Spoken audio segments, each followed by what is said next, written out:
जो हमारा सब में ज्यादा यहाँ से महाराष्ट्र से पैसा लेकर जा रहे, पर हमको कुछ भी नहीं दे रहे।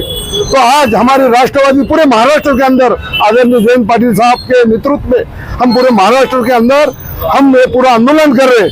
आज जल्दी से जल्दी शेतकऱ्या को जो भी उन्होंने वादे करे थे, एक भी उन्होंने वादे नहीं करे, पूरे नहीं करे। आज जो शेतकरी आत्महत्या कर रहे, बेरोजगारी इतना बढ़ा वाला है, उन्होंने जो जितने भी वादे करे थे पूरे खोटे ठहरे। लोगों को लग रहा था कि भाई अभी आने वाले बजट में कुछ ना कुछ मिलेगा और कुछ ना कुछ हमको उसकी महाराष्ट्र के वास्ते, बेरोजगारी के वास्ते कुछ ना कुछ देंगे। ये शहर के अंदर इतनी बड़ी जगह लेके रखे, यहाँ एक कंपनी नहीं आ रही, कई लोग बेरोजगार आहे, हे रोजगार मिळेंगे। या अर्थसंकल्पामधून सर्व राज्यांना आर्थिक मदत करणं, भरीव निधी देणं, यातून रोजगार निर्मिती आणि शेतकऱ्यांच्या आत्महत्या कमी करण्यासाठी प्रयत्न करणं गरजेचं होतं। पण या सर्व स्तरावर हे केंद्र सरकार आणि राज्यातील हे खोके सरकार अपयशी ठरलेलं आहे।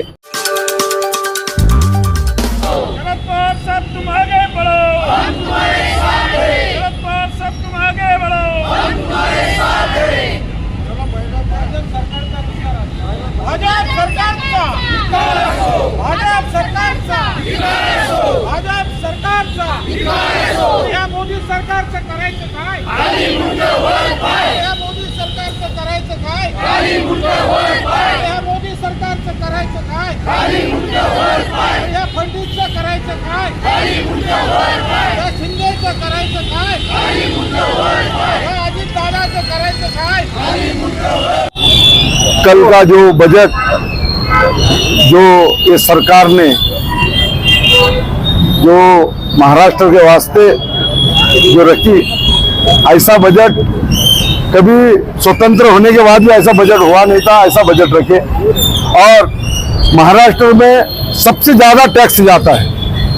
सबसे ज्यादा टैक्स जाने के बाद महाराष्ट्र को पैसे हमारे से ले रहे, मगर हमारे लिए कुछ भी नहीं दिए उन्होंने।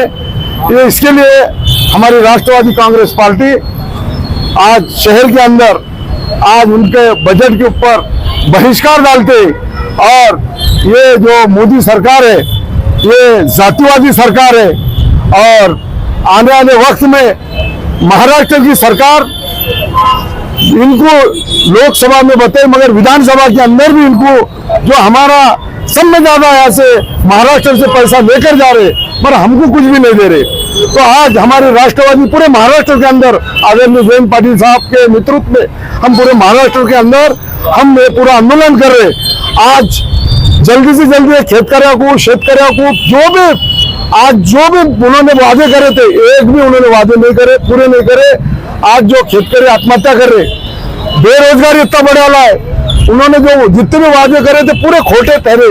लोगों को लग रहा था कि भाई अभी आने वाले बजट में कुछ ना कुछ मिलेगा और कुछ ना कुछ हमको उसकी महाराष्ट्र के वास्ते, बेरोजगारी के वास्ते कुछ ना कुछ देंगे।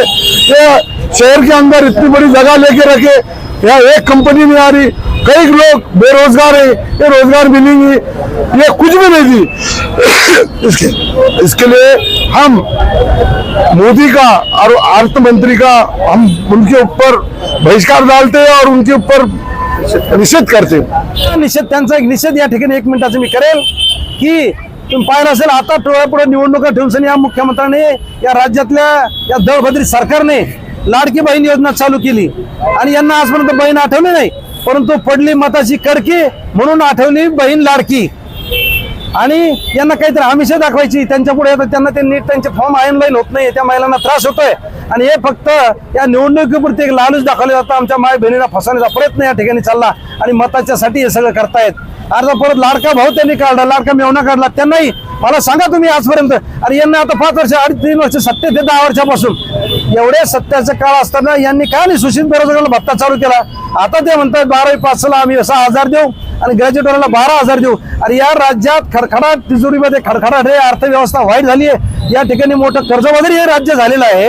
यांच्याकडे खर्चाला पैसे नाहीत, पगाराला पैसे नाहीत, अनेक शासकीय कर्मचाऱ्यांचे 4-4 महिने पगार होत नाही आणि कुठून सरी या योजनात हे पैसे घालतील। परंतु हे लोकांच्या डोळ्यात धूळफेक फकणं, निवडणूक आल्या म्हणून सरी फक्त घोषणा करणं आणि याच्या पुढच्या घोषणा पाहिला असेल की 15 लाखाच्या घोषणा केल्यात, गोरगरिबाला त्यांनी घरं देण्याचे कबूल केलेत, अशा अनेक फसव्या योजना केल्या आणि या ठिकाणी कोणालाही त्याचा लाभ झाला नाही. आणि अशाच प्रकारच्या डोळ्यापुढे निवडणुका ठेवून त्यांनी अशा पद्धतीच्या घोषणा या ठिकाणी करतात. जनतेने या भूलथापीला त्यांच्या बळी पडू नये. आणि त्याचबरोबर कालचा अर्थसंकल्प केला. हा अर्थसंकल्प आमच्या राज्याला, आमच्या देशाला हा अधोगतीकडे नेणार आहे. याच्यातनं आमच्या राज्याला, गोरगरीब जनतेला, शेतकऱ्याला, कामगार कष्टकऱ्याला त्याचा काही एक फायदा होणार नाही. म्हणून आम्ही आज जिल्हा राष्ट्रवादी काँग्रेसच्या वतीने हे आंदोलन छेडतोय. काल देशाच्या अर्थमंत्री निर्मला सीतारामनजी यांनी जो अर्थसंकल्प सादर केला त्यामध्ये त्यांनी महाराष्ट्रावरती प्रचंड रोष दाखवत महाराष्ट्रातून सर्वाधिक कर वसूल करून सुद्धा महाराष्ट्राच्या तोंडाला पाण्या पुसली आहे. बेरोजगारांसाठी, शेतकऱ्यांसाठी कुठल्याही भरीव तरतुदी केलेल्या नाही. या NDA सरकारमध्ये आपल्या महाराष्ट्रातील 2 मोठी पक्ष सामील आहेत. त्या पक्षांना या केंद्राने काहीही दिलं नाहीये आणि यांच्या हातामध्ये गाजर दिलेलं आहे. खरं तर केंद्राचं काम या अर्थसंकल्पामधून सर्व राज्यांना आर्थिक मदत करणं, भरीव निधी देणं, यातून रोजगार निर्मिती आणि शेतकऱ्यांच्या आत्महत्या कमी करण्यासाठी प्रयत्न करणं गरजेचं होतं. पण या सर्व स्तरावर हे केंद्र सरकार आणि राज्यातील हे खोके सरकार अपयशी ठरलेलं आहे. त्यामुळे राष्ट्रवादी काँग्रेस, शरदचंद्र पवार पक्षातर्फे आम्ही त्यांचा जाहीर निषेध करतो आणि या अर्थसंकल्पाबाबत महाराष्ट्रातील जनतेची नाराजी आम्ही आमच्या माध्यमातून अशी व्यक्त करतो.